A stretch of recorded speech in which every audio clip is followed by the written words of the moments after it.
Dear Esther, I sometimes feel as if I've given birth to this island. Somewhere between the longitude and latitude, a split opened up, and it beached remotely here. No matter how hard I correlate, it remains a singularity, an alpha point in my life that refuses all hypothesis. I return each time leaving fresh markers that I hope, in the full glare of my hopelessness, will have blossomed into fresh insight in the interim.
Donnelly reported the legend of the hermit, a holy man who sought solitude in its most pure form. Allegedly, he rode here from the mainland in a boat without a bottom, so all the creatures of the sea could rise at night to converse with him. How disappointed he must have been with their chatter. Perhaps now, when all that haunts the ocean is the rubbish dumped from the tankers, he'd find more peace. They say he threw his arms wide in a valley on the south side, and the cliff opened up to provide him shelter. They say he died of fever 116 years later. The shepherds left gifts for him at the mouth of the cave, but Donnelly records they never claimed to have seen him. I have visited the cave and I have left my gifts, but like them, I appear to be an unworthy subject of his solitude.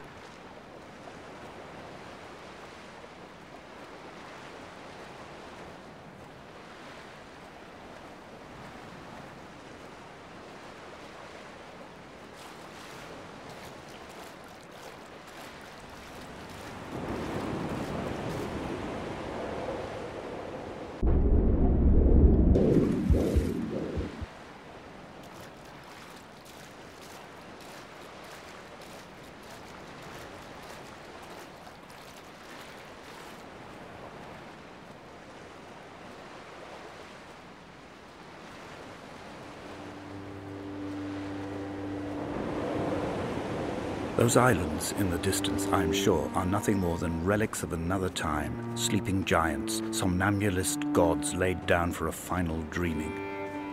I wash the sand from my lips and grip my wrist ever more tightly. My shaking arms will not support my fading diaries.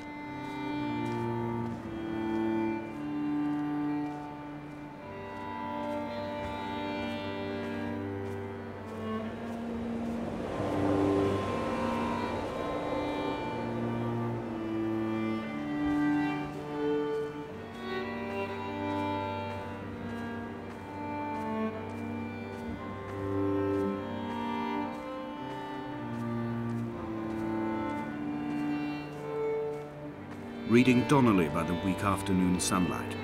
He landed on the south side of the island, followed the path to the bay and climbed the mount. He did not find the caves, and he did not chart the north side. I think this is why his understanding of the island is flawed, incomplete. He stood on the mount and only wondered momentarily how to descend, but then he didn't have my reasons.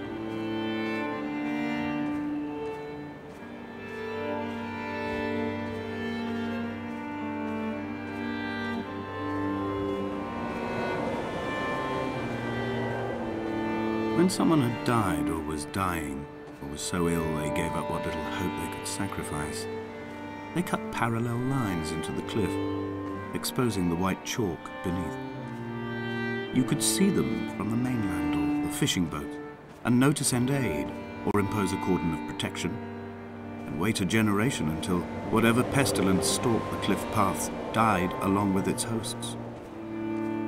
My lines are just for this: to keep any would-be rescuers at bay.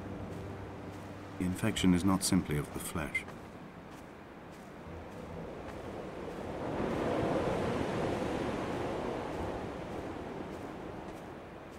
I quote directly: a motley lot with little to recommend them. I have now spent 3 days in their company. That is, I fear, enough for any man not born amongst them. Despite their tedious inclination to quote scripture, they seem to me the most God-forsaken of all the inhabitants of the Outer Isles. Indeed, in this case, the very gravity of that term, forsaken by God, seems to find its very apex. It appears to me that Donnelly, too, found those who wander this shoreline to be adrift from any chance of redemption. Did he include himself in that, I wonder?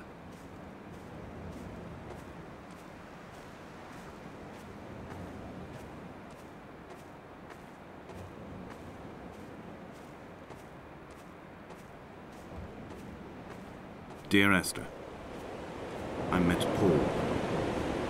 I made my own little pilgrimage. My Damascus, a small semi-detached on the outskirts of Wolverhampton. We drank coffee in his kitchen and tried to connect to one another. Although he knew I hadn't come in search of an apology, reason or retribution, he still spiraled in panic, thrown high and lucid by his own dented bonnet. Responsibility had made him old. Like us, he'd already passed beyond any conceivable boundary of life. I threw my arms wide and the cliff opened out before me, making this rough home. I transferred my belongings from the bothy on the mount and tried to live here instead. It was cold at night, and the sea lapped at the entrance at high tide. To climb the peak, I must first venture even deeper into the veins of the island, where the signals are blocked altogether. Only then will I understand them, when I stand on the summit and they flow into me, uncorrupted.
The vegetation here has fossilized from the roots up. To think they once grazed animals here, the remnants of occupation being evidence to that. It is all sick to death. The water is too polluted for the fish, the sky is too thin for the birds, and the soil is cut with the bones of hermits and shepherds. I've heard it said that human ashes make great fertilizer, that we could sow a forest from all that is left of your hips and ribcage, with enough left over to thicken the air and repopulate the bay.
Dear Esther, I have now driven the stretch of the M5 between Exeter and Bristol over 21 times. But although I have all the reports and all the witnesses, and have cross-referenced them within a millimetre using my Ordnance Survey maps, I simply cannot find the location. You'd think there would be marks to serve as some evidence. It's somewhere between the turn-off for Sanford and the welcome brake services. But although I can always see it in my rear-view mirror, I have as yet been unable to pull ashore.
I had kidney stones and you visited me in the hospital. After the operation, when I was still half submerged in anesthetic, your outline and your speech both blurred. Now my stones have grown into an island and made their escape, and you have been rendered opaque by the car of a drunk.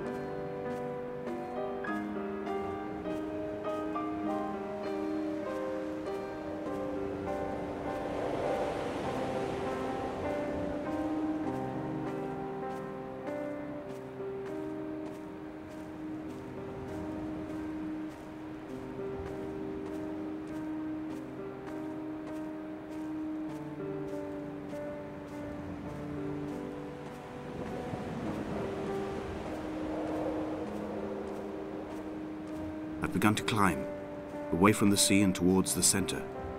It is a straight line to the summit, where the evening begins to coil around the aerial and squeeze the signals into early silence. The bothy squats against the mount to avoid the gaze of the aerial. I too will creep under the island like an animal and approach it from the northern shore.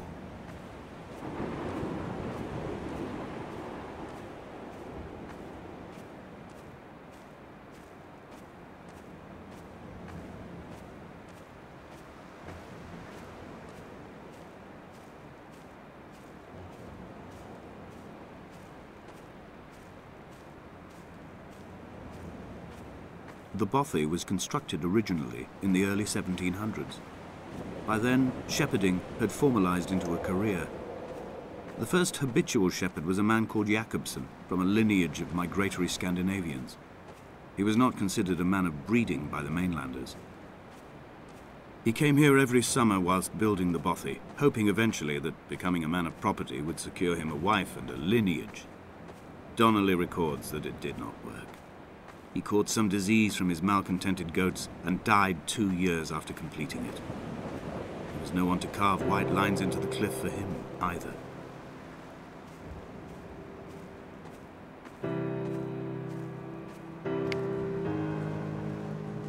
My heart is landfill. These false dawns waking into the still never light. I sweat for you in the small hours and wrap my blankets into a mass. I've always heard the waves break on these lost shores, always the gulls forgotten. I can lift this bottle to my ear, and all there ever is for me is this Hebridean music.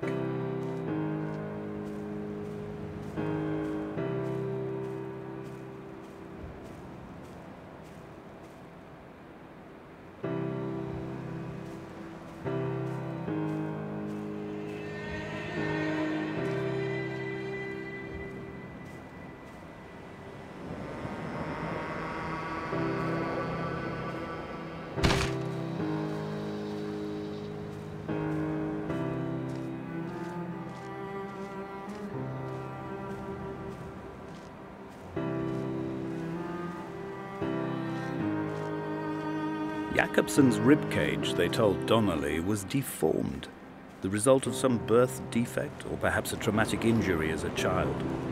Brittle and overblown it was, and desperately light. Perhaps it was this that finally did for him, unable to contain the shattering of his heart. In half-light, his skeleton a discarded prop, a false and calcified seabird.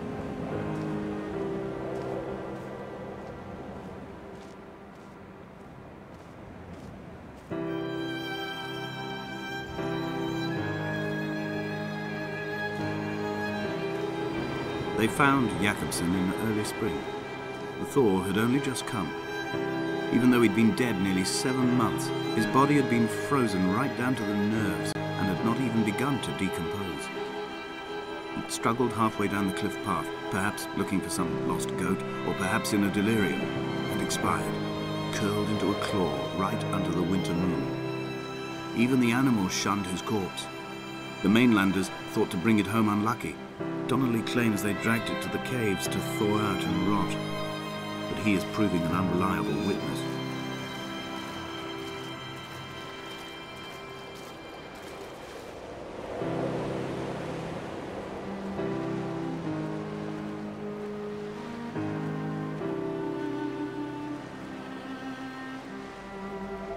Climbing down to the caves, I slipped and fell and have injured my leg. I think the femur is broken. It is clearly infected.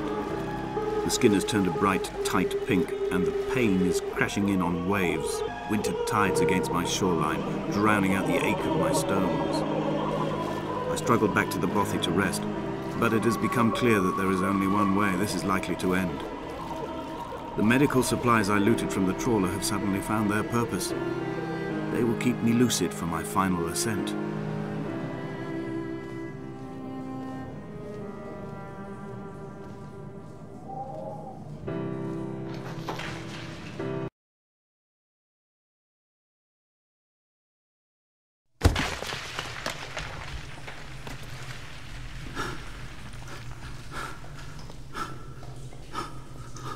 From here, this last time, I have understood there is no turning back. The torch is failing along with my resolve. I can hear the singing of the sea creatures from the passages above me, and they are promising the return of the gulls.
If the caves are my guts, this must be the place where the stones are first formed. The bacteria phosphoresce and rise, singing through the tunnels. Everything here is bound by the rise and fall, like a tide. Perhaps the whole island is actually underwater.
This is a drowned man's face, reflected in the moonlit waters.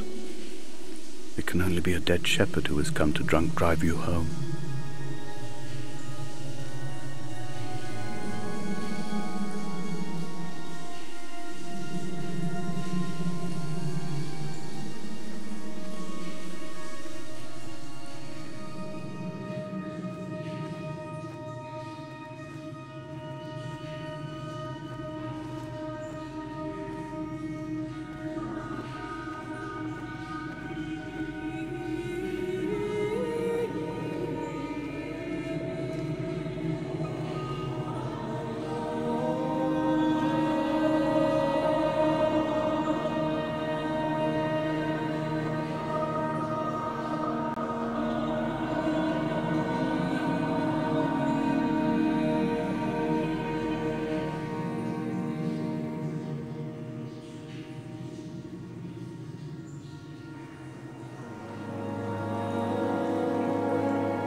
The moon over the Sanford Junction, headlights in your retinas. Donnelly drove a grey hatchback without a bottom. All the creatures of the tarmac rose to sing to him. All manner of symbols crudely scrawled across the cliff face of my unrest. My life reduced to an electrical diagram. All my gulls have taken flight. They will no longer roost on these outcrops. The lure of the moon over the Sanford Junction is too strong.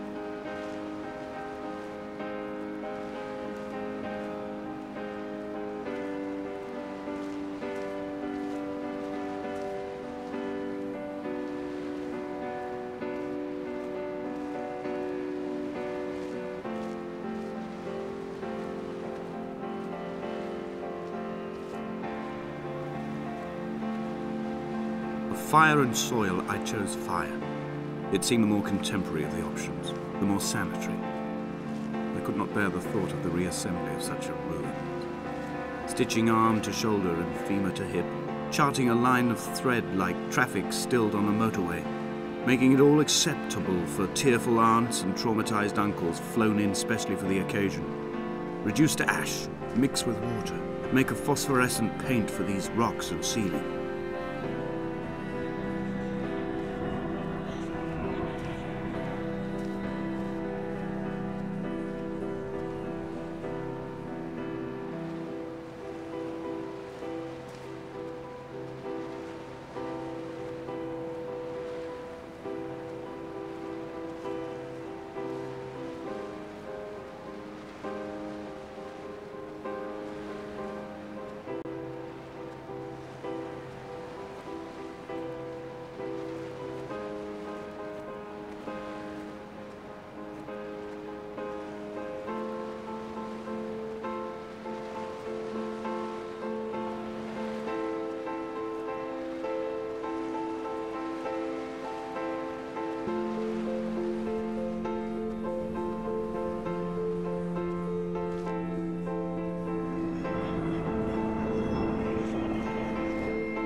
There were chemical stains on the tarmac, the leak of air conditioning, brake fluid and petrol. He kept sniffing at his fingers as he sat by the roadside, waiting as if he couldn't quite understand or recognize their smell. He said he'd been travelling back from a sales conference in Exeter. He'd stopped for farewell drinks earlier, but had kept a careful eye on his intake. You could hear the sirens above the idling traffic.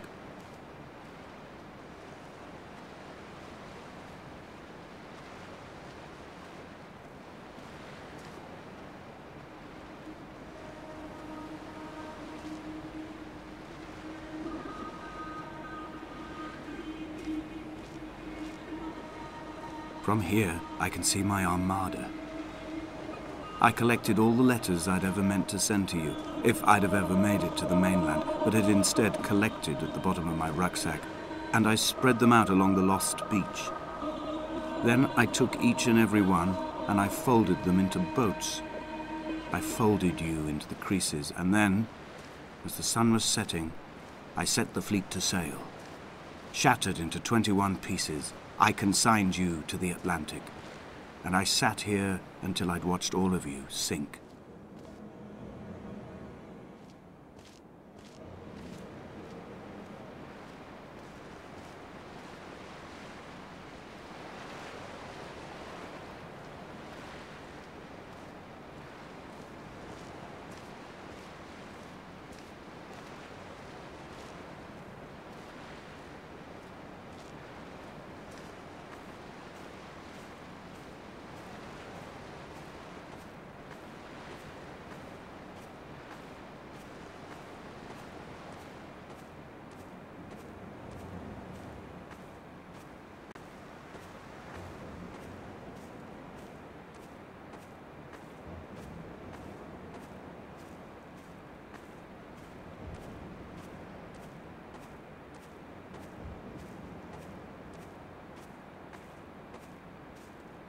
The pain in my leg sent me blind for a few minutes as I struggled up the cliff path. I swallowed another handful of painkillers, and now I feel almost lucid. The island around me has retreated to a hazed distance, whilst the moon appears to have descended into my palm to guide me.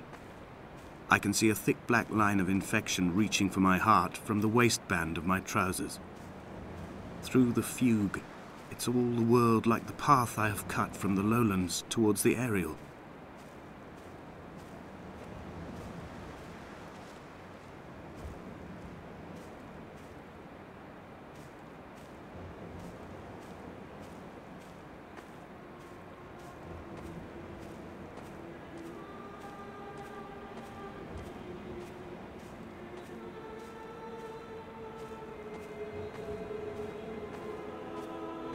I've begun my voyage in a paper boat without a bottom. I will fly to the moon in it. I've been folded along a crease in time, a weakness in the sheet of life. Now you've settled on the opposite side of the paper to me. I can see your traces in the ink that soaks through the fibre, the pulped vegetation. When we become waterlogged and the cage disintegrates, we will intermingle. When this paper aeroplane leaves the cliff edge and carves parallel vapor trails in the dark, we will come together.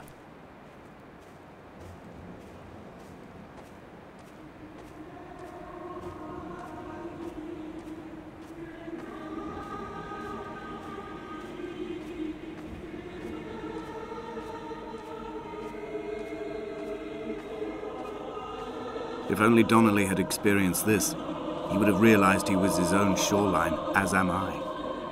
Just as I am becoming this island, so he became his syphilis, retreating into the burning synapses, the stones, the infection.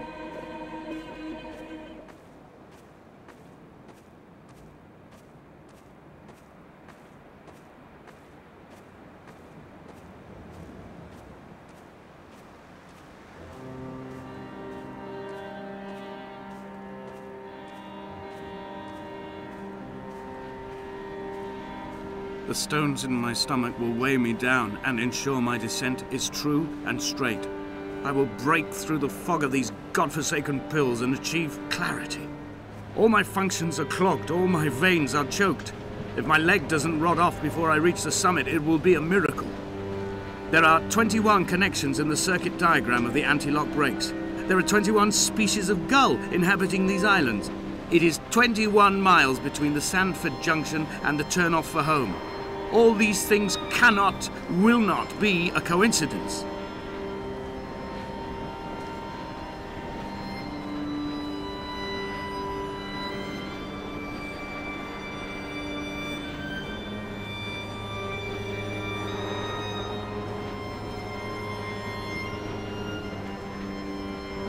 A gull perched on a spent bonnet, sideways, whilst the sirens fell through the middle distance and the metal moaned in grief about us. I'm about this night in walking, old bread and gull bones, old Donnelly at the bar gripping his drink, old Esther walking with our children, old Paul as ever, old Paul. He shakes and shivers and he turns off his lights alone.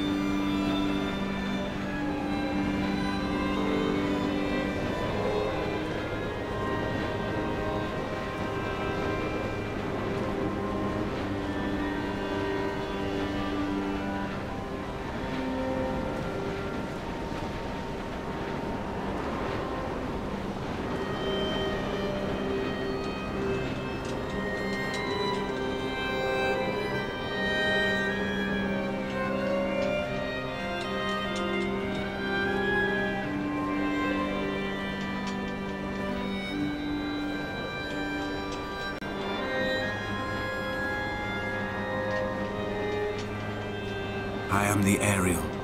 In my passing, I will send news to each and every star. Dear Esther, I have burned the cliffs of Damascus. I have drunk deep of it. My heart is my leg and a black line etched on the paper all along this boat without a bottom. You are all the world like a nest to me. Eggs unbroken form like fossils, come together, send small black flowers to the air. From this infection, hope. From this island, flight. From this grief, love.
Come back.